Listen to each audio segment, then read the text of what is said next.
कहा जाता है कि गीता में जीवन की हर एक परेशानी का हल मिल जाता है। गीता कर्म करने और जीवन में आगे बढ़ते रहने की प्रेरणा देती है। ऐसे में किसी भी परेशानी का हल पाने और जीवन में सफलता पाने के लिए गीता की कुछ बातों का ध्यान रखना चाहिए।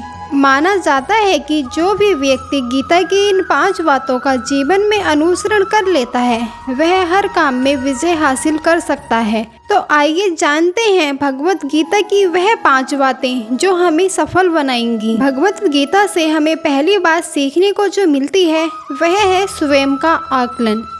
व्यक्ति को खुद से बेहतर कोई नहीं जान सकता, इसलिए स्वयं का आकलन करना बेहद जरूरी है।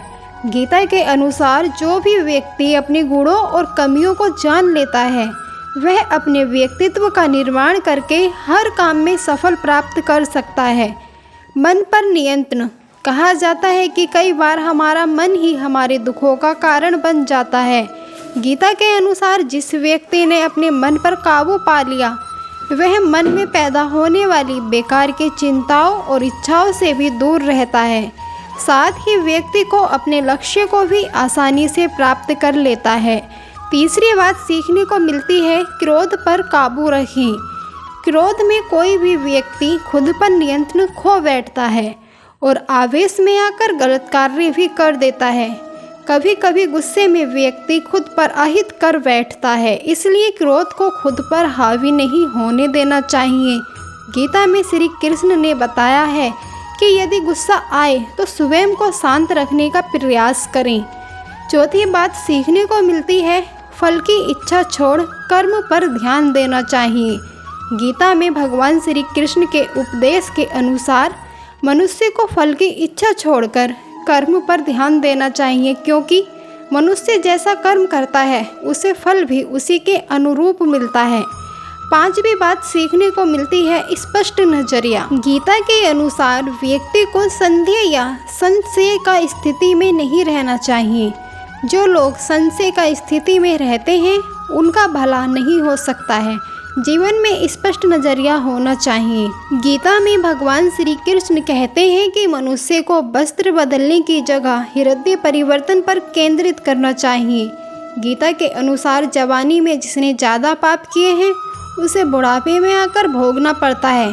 श्रीमद् भगवत गीता के अनुसार आनंद हमेशा मनुष्य के भीतर ही होता है, परंतु मनुष्य उसे बाहरी सुखों में ढूंढता है।